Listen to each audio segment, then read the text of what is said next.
Musical Talk, the UK independent musical theatre podcast.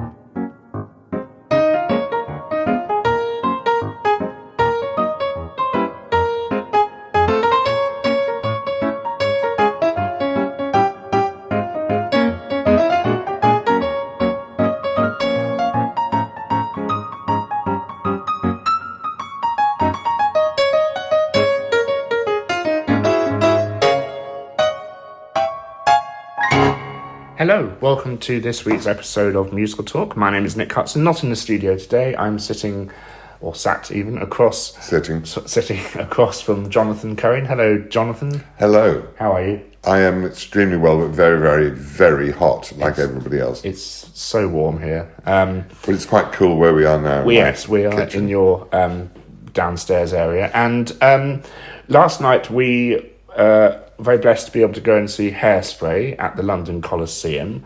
And you had never seen it on stage, had you? No, I'd seen the original film, not the musical, the original one. You've also seen the musical film. And I've seen the musical film, but a very long time ago. Yeah. I feel I've seen it because I've seen so many performances of various bits, especially You Can't Stop the You Beat. Can't Stop the Beat. Of course, that famous video came out over lockdown when it was all the people that had been involved with the show doing a Zoom version, which was really fun to watch, and that raised a lot of money for charity. Yeah. So this week we're going to be discussing our thoughts on Hairspray, and also I am going to be talking to Chris Clegg about Tuck Shop Productions and Death Drop and the future for the company. It's the West End's first drag production company. We'll find out more about that when I talk to Chris, but that's coming up after this chat about Hairspray. As someone who grew up in the 60s, Jonathan, not in Baltimore, but you're a big fan of kind of 60s girl group songs, and especially that era. It's a very, compared to other shows I've seen recently, the music in it is so joyous and infectious, would you say, and quite realistic to that sound by Mark Shaman and Harold Wheeler, the orchestrator. Yes, I mean, it's a lot more sophisticated because there's more on it, I think, than most of those songs. And I'm talking about the band. There's more instruments, and it's richer, I would say, than the majority of songs of that period. But there were some pretty good Tamla Motown sort of takeoffs, if you like. There was also one of the songs, can you remember which one it was, that sounds like You're All I Need to Get By, which is Marvin Gaye and Tammy Terrell. I think Without Love is the name of the song. Without Love. Yeah, it's got the verse of it is exactly the same chord progression, and that works rather well. But I mean, you're excited to hear like Castanets when they appeared in the overture, which is a very kind of Ronnie Spector thing, isn't it? It's very of that era, which is great. Yeah, and tambourines on the offbeat in some of the numbers, of course. Yeah. And Mark Shaman is a big fan of that kind of music, and he does it very well. I think you enjoyed Act 1 more than Act 2, didn't you? I felt back to I was getting a bit worn out with everything being thrown at me, and a lot of the numbers started to sound a bit samey. I'm not sure why. The Coliseum is such a big theatre that even with the very sophisticated, wonderful sound system they had, it was a bit difficult to pick up the words of lyrics and in dialogue, I felt. Especially with the accents, the cod accents, you could say in some cases. It's very cartoony, Hairspray, isn't it? It's very two-dimensional, actually. And it's very easy to get lost, not only with trying to pick out the lyrics, and the lyrics are worth hearing. I do enjoy Mark and Scott's lyrics.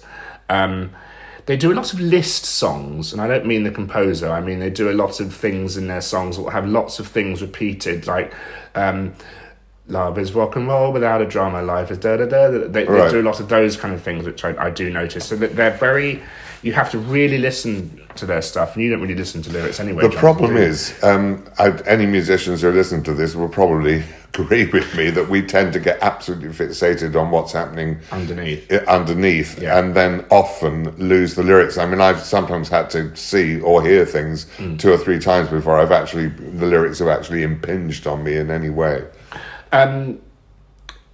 So you do, but due to the size of the venue, there's a lot of kind of lost lyrics. Yeah. That get kind of end up in the ether somewhere about 10 minutes after they've been said. Yeah.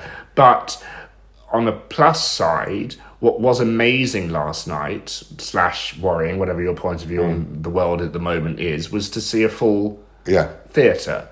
It was strangely wonderful and strangely worrying, both at the same time, I thought. A lot of people were wearing masks. I mean, I noticed, Nick, you and I tended to wear them, but didn't when people were screaming and shouting, because there was an awful lot of that, which I would just like to mention. I can't understand this screaming every time, somebody sings a high note or does melisma. It's like, it's extraordinary. It's interesting. A couple of people do riffs in the show that aren't in the score, and to me that's not of the era. They didn't really do that. Well, I think actually that people of colour would have done that. One that did it was Corny Collins, who was so not of colour. Yeah. He's playing that very pristine, early 50s. Yeah. Didn't worry me. He did it very, very well. And I think, probably it's okay to have some nods to nowadays, really. But there's one song which I thought was beautifully performed by Marisha Wallace, which everyone has picked up in reviews, which is I Know Where I've Been, which is kind of the sentimental moment of the show. Yeah, but it works, and she does it brilliantly. I mean, the cast, I have to say, are absolutely top-notch, all of them without exception, I think. Yeah, even Michael Ball, who we had as Edna Turnblad. Well, he's a good turn, isn't he? I mean, he can turn it out, but he was very good as good Turnblad, even. Yeah. What did I think? As I say, the orchestra, the band were absolutely amazing, fantastic driving rhythm section. And they have to be so together, don't they? Yeah. A friend of mine was one of the saxophonists, someone who used to do Play Away with me, funnily enough, a brilliant player called Phil Todd. And I hadn't heard anything from him for about 20 years, and there he is turning up in the band, so it was great. And the audience, were absolutely thrilled to be at a live show on the Coliseum, which is our biggest theatre, was rammed. It was extraordinary. There is footage online on Marisha Wallace's Twitter of the curtain call, and if you know what Jonathan looks like, he's the one that's 6'5", standing out towards the end of the video. But the atmosphere was, it's very cliche, but it was electric, wasn't it? Yeah. I do agree with you that you do kind of lose focus at some point during Act 2, which is always the case in some musicals. I agree. Because so much is thrown at you.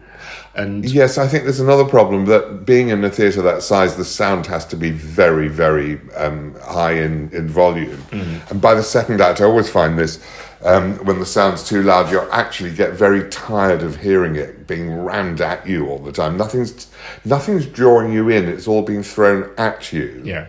Which you sort of would expect in a show that's like this. But the problem is the volume, I think, and the fact that things get very muddy because of the actual acoustic of the place. It must be hard for the cast as well to kind of hear in that venue. I noticed they had 5 foldbacks. Yeah. Feedback speakers would be a very different problem. Pretty nasty. Foldbacks at the front. But there were some pitching problems I noticed, which I don't think is any fault of the singers. It's more to do with the venue. I only noticed it with one of the players, and I can't think of who it was now. Not that it matters. It doesn't matter. We won't name names. You thought she might have been an understudy, possibly, although they would have told us, I think. But it might just be the venue. It's not. Well, everybody else managed to sing in tune, so it's I don't not think made for that kind of show, is it? Well, it was built. Although it's of course English National Opera's home now. When I was very young, a very long time ago, I went to see the Cole Porter Aladdin there, and that was really what the theatre had been built for. It had been built for shows, right? But of course, they weren't mic'd up to the hilt in those days, because in those days they wouldn't have had personal mics either. And I counted 50 speakers around the proscenium. Oh yeah. It was extreme. The sound was fantastic. It's just my ears just got very tired later on. And you were saying they turn things up at certain points to increase the impact. Yeah, and they're doing rock concerts. Gradually the whole sound level will come up. I think they just press the fader up, and then put it up, and that's it. But I did thoroughly enjoy it. But as Nick was saying, I felt the first act was more interesting than the second act. Do you think it's aged well? Not really.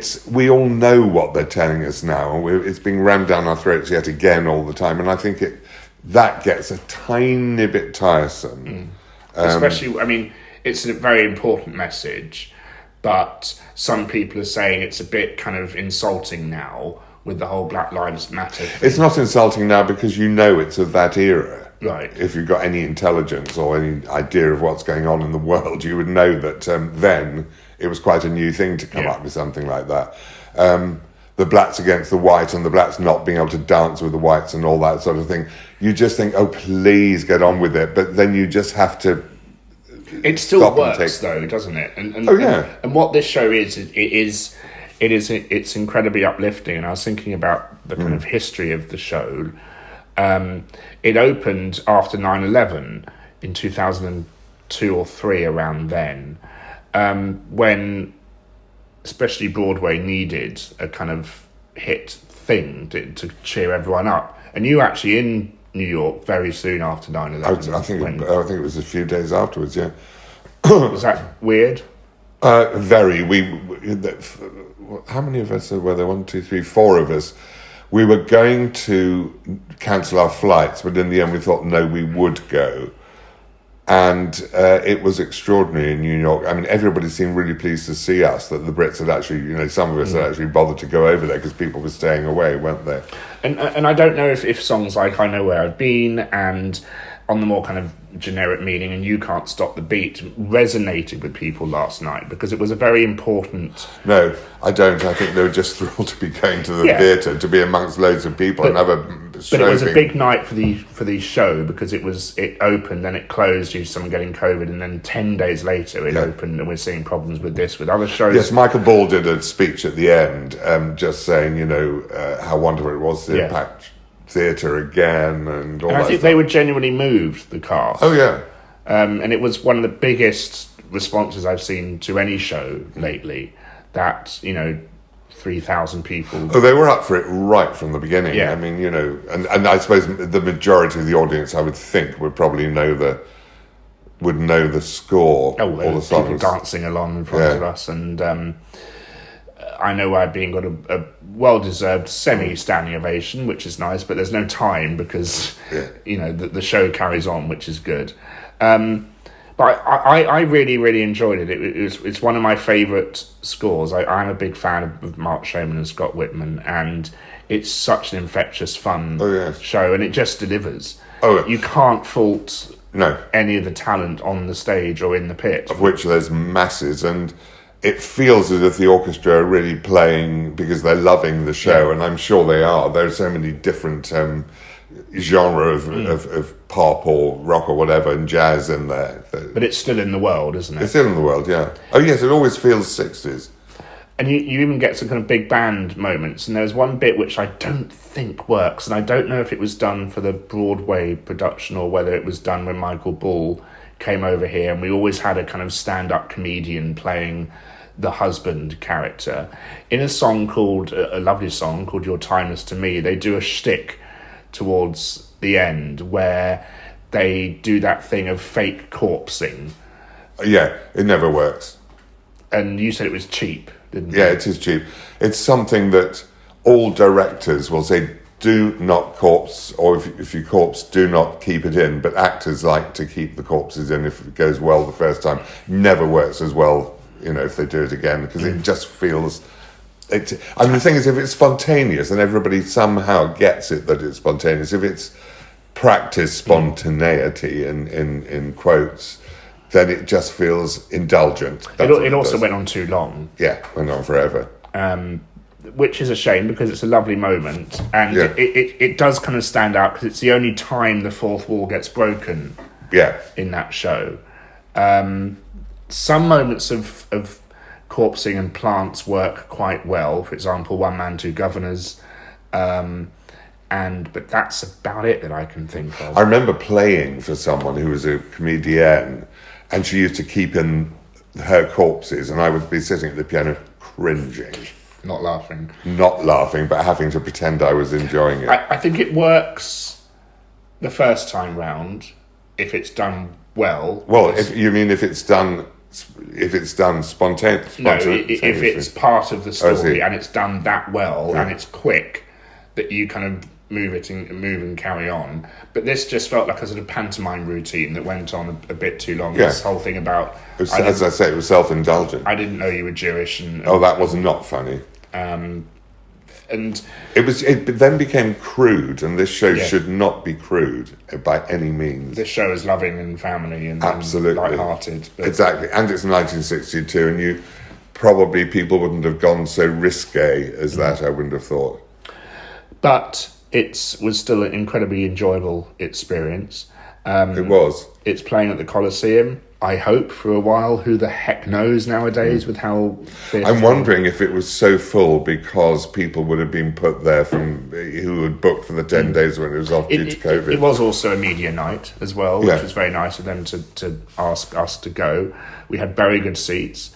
But I noticed the stalls have no overhang, which is lovely. So you could be sitting in the back row and still have a wonderful view. And it is an astonishing theatre. Oh, it's beautiful. It was done up a few years back now, and it still looks absolutely pristine, doesn't it? Yeah. And it's comfortable. There's leg room and all those things that I always have a problem with. Not very nice with shorts on, though, because the material of the chairs isn't very smooth. Right. But we had to wear shorts. Well, I had to wear shorts last night because it was so hot. Silly shorts. But yeah, Hairspray playing at the Coliseum. Thank you, Jonathan, for chatting to me about it. It's a pleasure. Thank you for inviting me. The lead girl was brilliant, wasn't she? She was wonderful, and so was the boy who... played Seaweed. He was phenomenal. We don't have a programme on us, so we can't get names, sadly, but all the cast, everyone from... was it Les Dennis? Yeah, he was brilliant. To, Michael Ball. And it's nice that Michael Ball defers the final curtain call to the very talented girl playing Tracy. Yeah. Because I know that a lot of people are there to see Michael Ball. He gets the entrance applaud. He didn't actually this time very much. No. Well, because the entrance doesn't quite work like that, no, it's kind of he turns around. Yeah. But he got lots of other entrance applauds at certain points with and he took the role apart from the bit which we mentioned. He took the role absolutely seriously. Yeah. Oh no! I mean, he even did an Ethel Merman impression. Did you notice at the end of is it for me? Oh right, he did a gypsy moment, which was quite fun. Yeah. Breaking the fourth wall, I don't know. I think if you do break it, it's fine, but you've got to do it better than that, I think. Yeah. Sorry about that. It's all right. But yeah, do go and see it if you're a fan of Hairspray and you want to get back in the theatre. I had a chat, I am going to have a chat with Chris Clegg of Touch Shop Productions. I shall play that now. And Jonathan, thank you very much. Thank you, Nick. And we'll see you next week. Thank you.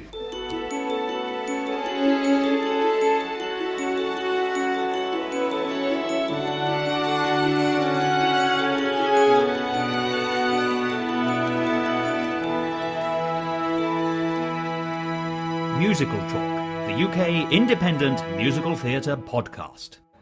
So, I'm in the beautiful Groucho Club, sitting across from Christopher Clegg. Hello, Chris. How are you? Hello. Good, how are you? Christopher? Chris is good, yeah. Lovely. Unless I've done something wrong. Well, not yet. Welcome to Musical Talk. Thank you for coming on to talk to us. I'm a bit rusty. I haven't done an interview for 2 years, so you'll bear with me. Oh. Well, I have done, but not in person. Not in person? No. I'm the guinea pig. I have, yes. Tell us about yourself. What do you do? Who are you? So I'm Chris Clegg and I run Tuck Shop, which is one of the UK's only drag specialist production companies, and we differentiate ourselves from a lot of the other drag promoters because they do a lot of tours with a lot of kind of line-up shows, and we said, let's do theatre but with drag. So we really kind of try and do shows that have a bit more of a concept, a bit more fun to them, a bit more fleshed out than just, a group of drag performers doing their songs one after the other. Shtick. Yeah. And you did Death Drop, which we talked about a couple of weeks ago on the podcast, and the friend I was with said, what's amazing about this show is it's so incredible to see a show that is entirely drag in the West End finally being accepted by, everyone really, non-drag fans and drag fans in the audience, which is wonderful. And is that the kind of response you want from It was brilliant. We always say we want to appeal to people that love drag, but also kind of help people, a gateway drag we call it, and let them, experience it in a theatre. Drag them in. Yeah, drag them in. And we found our audiences were so diverse and varied and kind of different to what you would maybe expect from a regular drag crowd. And it was really refreshing. There were a lot of people that are fans of just theatre, fans of murder mysteries. I was there as a fan of murder mystery and musicals as well. I wasn't expecting it to be a musical. But you got Flo and Joan in to do some songs, which was wonderful. They're so great. I'm now waiting for them to write a full musical because I think it would be wonderful. Yeah, me too. And inevitable, I think. Inevitable, yeah. Was that their first foray into musical theatre writing? So I've been friends with them for a couple of years, and I just said to them, we're doing the drag murder mystery, wouldn't it be funny if we put some songs in? And they were like, yeah, let's do it. And it all happened quite quickly and organically. Because murder mystery musicals have never really worked unless it's done comedically. Exactly, yeah. So it's nice that you found a way to do it, and it is quite comedic, just a bunch of drag queens killing each other. And obviously RuPaul's Drag Race has had a massive impact on the drag scene. Yeah, it's really brought like a whole new audience to drag clubs, drag brunches, and now with more drag theatre, there's just a bigger audience for it and kind of more understanding of what it is. And what is drag to you? To me, done it in the past, or? Yeah, I've done it. So I was, my drag name was Rosie Beaver, which was my mum's real name actually. She's Rosemary Beaver, and I did it for a few years. I produced a couple of shows, and then I took a bit of time off from producing. Ended up working in a bar. Ended up doing drag. Ended up doing it for a couple of years. I was on a TV show called Drag Queens of London, and then I kind of got not bored of it, but I missed the producing side of things. So I got back into producing. Always tried to keep drag and producing very separate, and now they've just kind of found each other, and it's like a nice crossover. And it's good because I've been around. When I was doing drag, it was like me and Bag of Chips doing club nights at Madame Jojo's and the Black Cap, and now they're all off taking over the world, and I can text them and be like, come and do a show, come and do this. And obviously it would have opened up the contacts for you, which is really important. It is who you know in this industry. It is indeed. And I think it's like an authenticity thing as well. Like, I'm producing drag and I'm from that world. I think it makes it more. So tell us about Death Drop and how that came about. So Death Drop is, I've got two genres that I'm obsessed with. One is murder mysteries and one is heist movies. I love a heist. Like, I think they're just so dumb at times, but brilliant. So I said, wouldn't it be comedy funny? About bank robbery. Yeah, I love it. Like, any of them. So I said, I really want to do a drag murder mystery. And then that was just before Knives Out came out. So Knives came out and I went to watch it and I thought, we can absolutely easily do this. So I contacted Holly Stars, who's a drag performer we work with, and I just said to her, look, I've got this idea, I've got the rough story, I've got the concept, I've got the title, I've got everything. Do you want to write the actual script? Because I know you've wanted to write a play for a while. She was like, yeah, I'll give it a go. And we just kind of winged it. We'd done Cinderella at Trafalgar Studios. Trafalgar Entertainment, who own the venue, said, we'll co-produce something with you because Cinderella did so well. And then we were gonna try and open before COVID hit. BC. Yeah. And then BC. And then COVID hit and it shut us down before we even started casting or anything, which actually was kind of a good thing, because it meant we could. I was going to say so many artistic ventures obviously were affected by COVID, but you hear over and over again, we're able to look at it, we're able to fix it and try things out. And actually, we opened in December last year, and we played for 2 weeks, and then had to close. And in the time we closed, Flo and Joan wrote some new songs for it, and we like you say, we made it better and we tinkered a bit, which was nice. Got to make lemonade out of lemons. Exactly. To look at that situation and to turn it on its positive try and use it side. the time for good. Yeah. And now it's doing.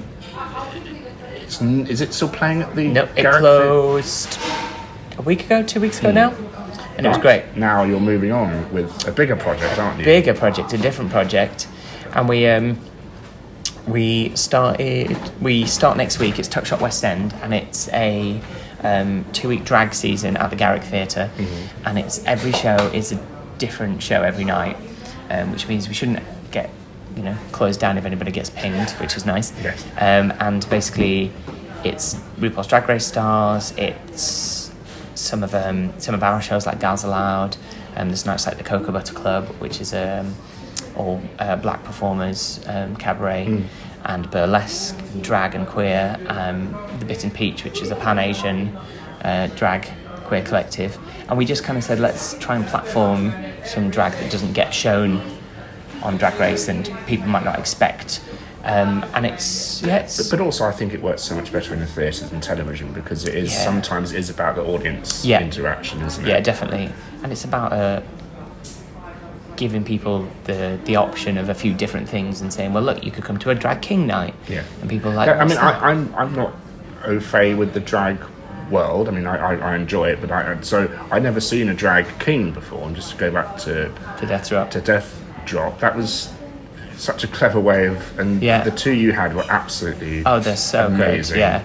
And drag kings don't get as much airtime and platforms as drag queens, and there aren't as many of them working, but they're so good and they're so funny, and like you say, it's a good way of flipping that drag genre on its head, and And obviously Latrice Royale was in the show. Got her fan. Where's her fan? It's here. For those who's not in the room, she's always here. And it, for me, was it the first? Obviously, you have Le Cage, which is a musical about a drag act, but it wasn't all drag. And then the only thing that comes to mind, because Matilda wasn't drag, and they're very strict about that. Yeah. Was it Little Shop of Horrors? When Vicky Vox did it at the Regent's Park Theatre. There's quite a history of different drag in theatre. It's actually, I'm hopefully going to make a documentary about it. Okay. Because it goes back to 1950. I'm not going to say the year because I'll get it wrong. The 50s. Mary Martin dragging up as Peter Pan was kind of one of the first. Well, I guess for us it goes back further, doesn't it? Yeah. With pantomime. Or with Shakespeare, Or Shakespeare, even. So it's, there is a history of people playing different gender roles, but what we, like obviously in Le Cage aux Folles, they are drag queens and they're playing drag queens, whereas in Death Drop, they are drag performers and playing themselves, essentially. In a way, I was sitting there thinking, so what's going on in these, dare I call them actors' heads? You've got a man playing a woman, playing another character, sometimes playing that character playing another character. So in the direction process, what was that? So our director Jessie basically had to say to them, right, here's the script, here's the lines. In rehearsals they did it all, and then he'd say, right, okay, now you're playing the character, but now play the character, like you say, get your drag persona to play that character. So there's like 3 levels, and then there's a scene where Latrice Royale is also Poirot. Yeah, so it's Latrice as Summer Rains, as the detective. It's just layer upon layer. And was that new for them to do that, or it was new for a lot of them because they'd never done a long run of a play. They'd never kind of had to learn as much script as that, and the sustaining of doing a one-night show of your own stuff and touring that around, doing nights here and there, is so different to doing 8 shows a week.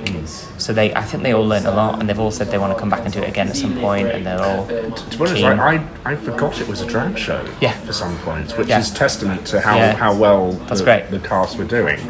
And I'm looking forward to Top Shop Presents. I'll be there on some media night. That'd be great. I'm sure, which is lovely. Tell people where it is. So it's at the Garrick Theatre from the 27th of July through to the 8th of August. It's a different thing every night, and tickets from £17.50. So it's a bargain. Yes. And all tickets are under £50 as well, because we want to make it accessible. Certainly what we need. I've seen is it Cabaret? The Cabaret prices are quite high, aren't they? You get an 8-course meal thrown in or something. Oh, do you? Yeah. Well, maybe I'll go then. 3-course meal. I do love Cabaret. Yeah. I look forward to seeing that as well. But it'll be fun. Anything else you want to add about the show that whet people's appetite? I just think if you book for 4, you can get a little cheeky discount. So you basically get one show free, and there's so much different drag that you might not have heard of. So I'd say kind of take a little risk, take a punt, and try something new. Lovely. We'll leave it there. But thank you so much, Chris, for coming on Musical Talk, and I look forward to seeing See you there. Shop. You will, and all the best of luck for the future. Thank you very much.